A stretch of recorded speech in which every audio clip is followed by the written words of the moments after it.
Okay, so now joining us now in the DXB Today sofa is a media executive and entrepreneur who is the CEO of the BNC Publishing Group, the company behind Entrepreneur Middle East, a leading business media platform in the MENA region.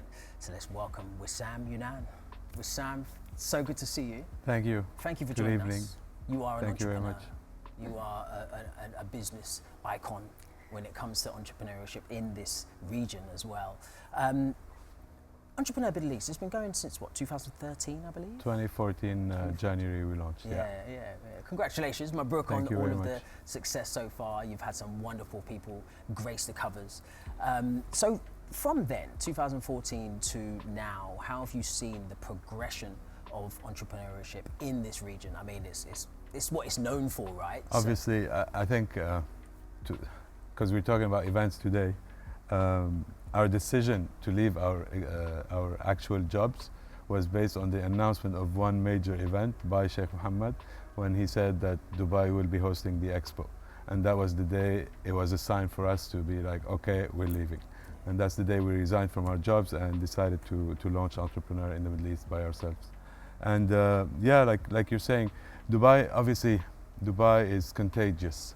So the success that you see around you, it has its pros and cons because some people think they can do much more than they are really capable of. But it motivates you as a city to want to grow and want to be your own boss and want to start your own venture.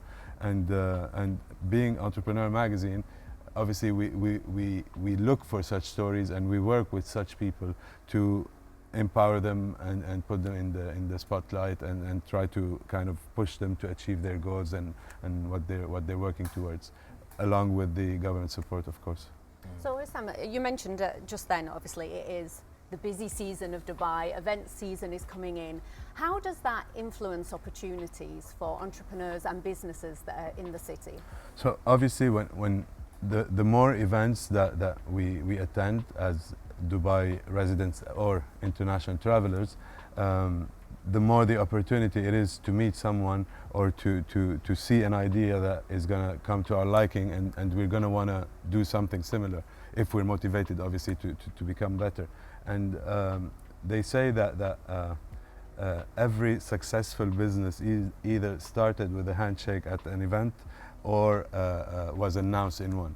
And events are very important for people to see new things and to see new opportunities, whether it's ideas brought to us from around the world or ideas that have initiated and started here in Dubai as a hub of entrepreneurship. Fantastic. Yeah. Amazing. I think I love the reference of, the Dubai dream. It's no longer the American dream, it's the Dubai dream because the energy of the city for entrepreneurship, it's really like a pulse in the city. It's got an energy about it. And someone who's recently come from corporate and now, running my own business and going into the event season and congratulations. Thank you so much. I am very, very overwhelmed. And I'm sure it's not different for any other new business owner. Do you have any tips for someone like me who's just, starting their own business in this city that is pulsing with events between now and Ramadan? What would you advise someone like me? Which events would you think I should go to or should be on my radar? Okay, it's good you asked this question. We do ourselves, we do about 35 events per year, between forums, awards, etc. And sometimes I see the same people coming repeatedly to every forum. Those are not the guys who are gonna make it, because sometimes I'm talking about oil and gas, sometimes I'm talking about tech innovation, and they're always there. So obviously you need to choose what event works for you and what your goal is as an individual or a company and what you're aiming to achieve from attending this event. You don't need to go to all events because you're going to waste time, precious time that you cannot make up for, right? So choose your events. I believe you're in the publishing industry, right? Because you released the book. Sorry, correct me. But I'm an advisor and a consultant as well. In what field? In the tech space. In the tech space. GITEX for sure, you don't want to miss that, obviously. There are many events, like for startups and entrepreneurs, I always recommend the Sharjah Investment Forum. It's an important one. Um, in Abu Dhabi, you have the Bridge Summit coming in December. It's also a good event to attend. So you can pick and choose. Like, you cannot go to all, obviously, but at least you can easily find 4 or 5 events in Dubai or in the UAE to attend. And make sure you visit all the Christmas tents. You're going to have a blast.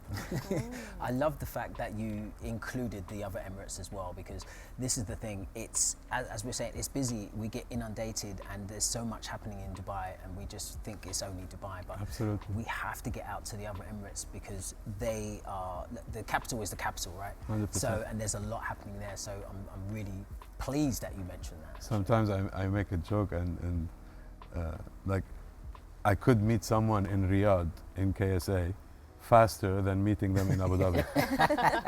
and it's crazy, because Dubai airport is here. You just get on a plane, go to the...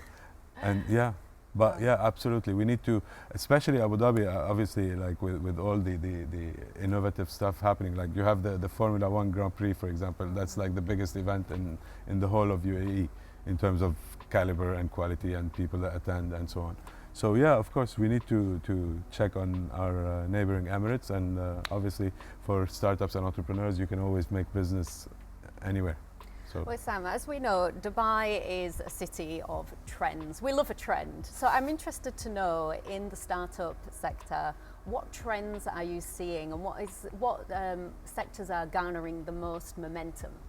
Absolutely. I think obviously everybody knows that, but AI is like the new kid on the block. Mm-hmm. It's not new, but everybody wants to get See, into Adua AI. has her finger on the pulse, working in the tech space. She's doing it right. Absolutely. Like, AI existed forever, and since the day, I don't know, since the day they used to do health checkups with machines and tools, since those days. But now, so it's not just the fact that we have AI as a trend, it's how especially the Dubai startups are using these tools and AI to implement in innovating in their work, in their workspace, or in their ideas and stuff. From a publishing point of view, obviously we use it a lot. I'll never replace my editors, but it's the fact that AI could be a tool that helps them gather more information and get more informative tools that could help them do a better job for themselves. Mm-hmm. And so this is one element. Other elements could be in the way that we design our stuff, like the way we create pictures that were not there, obviously, without having to pay a third-party supplier of images. You pay your subscription to your AI model, and then there you go. And yeah, that's only from my point of view. But obviously, in Dubai, AI actually, the UAE is the first country to ever appoint an AI minister. So imagine how important this topic is. And today it's like something we're not escaping. We all have to work with it, and we all have to adapt to get the best out of it into our own businesses. Well, Wissam, you and I could talk about AI forever, but we have to take a quick break, so don't go anywhere. You're going to stick around and help us navigate this minefield. But sure. Still to come, we'll be talking to one lady who believes in a people-first approach, helping CEOs and teams handle the pressures of Dubai's busy season. But first, it's time to introduce you to tonight's performance. This is Ragged Company. Hey folks, we are Ragged Company, and we're looking forward to playing There She Goes. So stick around at the end of the show